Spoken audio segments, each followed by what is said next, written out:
ప్రభు యొక్క ఘనమైన నామాన్ని బట్టి ప్రతి ఒక్కరికి వందనాలు చెల్లిస్తున్నాను. ఈ ఉదయకాలాన్ని ప్రభు అయితే ఏం కోరుకుంటున్నాడో మనం తెలుసుకోగలగాలి. ప్రతిరోజు కూడా నీ క్షేమాభివృద్ధి గురించి అన్ని విషయములలో నువ్వు ఆత్మీయంగా, శారీరకంగా, మానసికంగా ఎదుగు నిమిత్తము నీ గురించి శ్రద్ధ తీసుకున్నటువంటి దేవునికి ఎంతగానో నువ్వు కృతజ్ఞతాస్తుతులు చెల్లించాలి. ఆయన నీ కోసమే ఆలోచన చేస్తూ ఉన్నారు. నీ విషయాలన్నింటిలో గొప్ప నెమ్మది నువ్వు పొందుకోవాలని అతను ఎంతగానో ఆసక్తి చూపిస్తూ ఉన్నారు. ఎఫ్సీలకు రాసినటువంటి పత్రిక 6వ అధ్యాయము 15వ వచనం, పాదములకు సమాధాన సువార్త వలనైన సిద్ధ మనస్సును జోడు తొడుక్కొని నిలవబడుడి. కనుక నీ పాదాలకి సమాధానం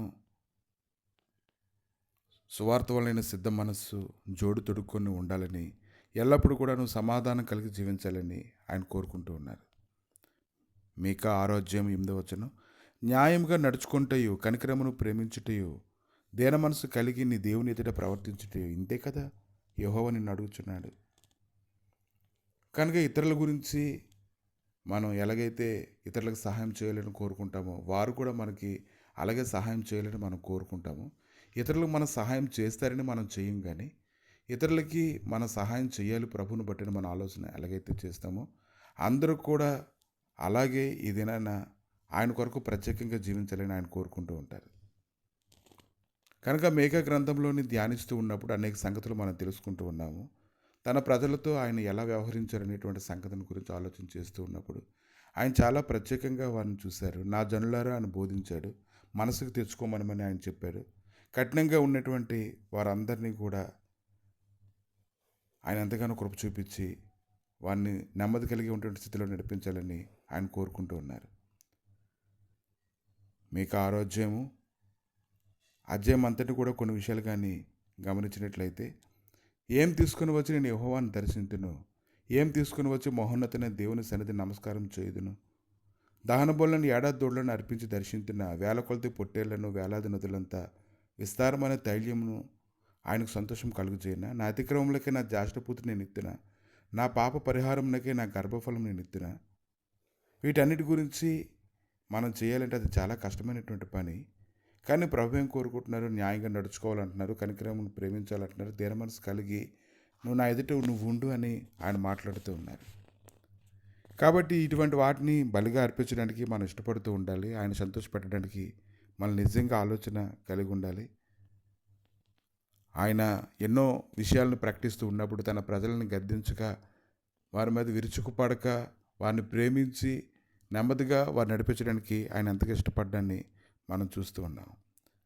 కాబట్టి మనం ఆయన్ని ప్రేమించాలి. ఆయన్ని ప్రేమించినట్లయితే మరి ప్రతి ఒక్కరి విషయంలో కూడా మనం ప్రేమగానే ఉంటాము. నువ్వు ఎప్పుడైతే ఇతరులను ప్రేమిస్తూ ఉంటావో దేవుడు ఎంతగానో సంతోషించేవాడుగా ఉంటాడు.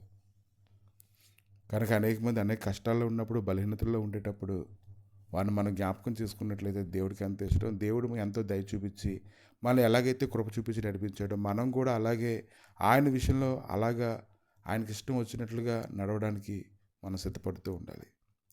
మీకా 7వ అధ్యాయం 7వ వచనంలో, రక్షణకర్తకు నా దేవుని కొరకు కనిపెట్టుకుని ఇందును. ఆ యొక్క మాట యొక్క భావం చూడండి ఎలాగుందో. దేవుని కొరకు కనిపెట్టుకోవడంలో ఎంత సంతోషం ఉందో చూడండి. ఎవరైతే అటువంటి నిరీక్షణ కలిగిన వారుగా ఉండి అటువంటి స్వభావాన్ని కలిగి పరుగులెడుతూ ఉంటారో అది వారికి ఎంత ఆశీర్వాదం తీసుకొని వస్తుందని ఈ ఉదయకాలాన్ని మనం తెలుసుకోగలగాలి. కాబట్టి గొప్ప కృప, సమాధానం, సన్నిధి, మహిమ, మహత్యము ఈరోజు మనకు అన్ని విషయాల్లో సహాయం చేస్తూ ఉంది, అన్ని విషయాల్లో బలపరుస్తూ ఉంది, కృప చూపుతూ ఉంది. ఆయన నీతి కలిగినటువంటి మహత్యము మనల్ని ఎంతగానో ఆవరిస్తూ ఉంది. కనుక ఈ ఉదయకాలాన్ని ఆయన ఏం కోరుకుంటూ ఉన్నారు? నీ పాదాలకి సమాధానం సువార్త వలన సిద్ధ మనసు జోడు తొడుక్కొని ఉండాలని చెప్తూ ఉన్నారు. ఎక్కడికి వెళ్ళినా నువ్వు సమాధానం కలిగి ఉండాలని ఆయన కోరుకుంటూ ఉన్నారు. కనుక ఆయన పరిశుద్ధ గ్రంథం దగ్గరికి వచ్చినటువంటి నీవు ఈ దినాన ఆయన గొప్ప సన్నిధి అనుభవించేలాగా అందులో లోతైనటువంటి విషయాన్ని గ్రహించుకొని వేచి ఉండేటువంటి స్వభావం కిందకి నువ్వు పరిగెత్తాలి. ప్రభా, ఈ ఉదయకాలాన్ని నీ గాయపడిన హస్తాలకు అప్పగిస్తుండగా ప్రతి ఒక్కరి జీవితంలో నీ గొప్ప కార్యం జరిగించి నెమ్మదిని అనుగ్రహించి నెమ్మదితో నింపుచుండగా ప్రభా, సమాధానం అనే ఐక్యత కలిగించేటువంటి సహవాసం వారితో ఉండినట్లుగా కృప దయచేసి, వాక్యంలో, ప్రార్థనలో సహవాసం నిలిచి ఉండినట్లుగా మహిమతో నింపమని యేసుక్రీస్తు నామములు అడిగి వేడుకుంటున్నాము తండ్రి. ఆమేన్.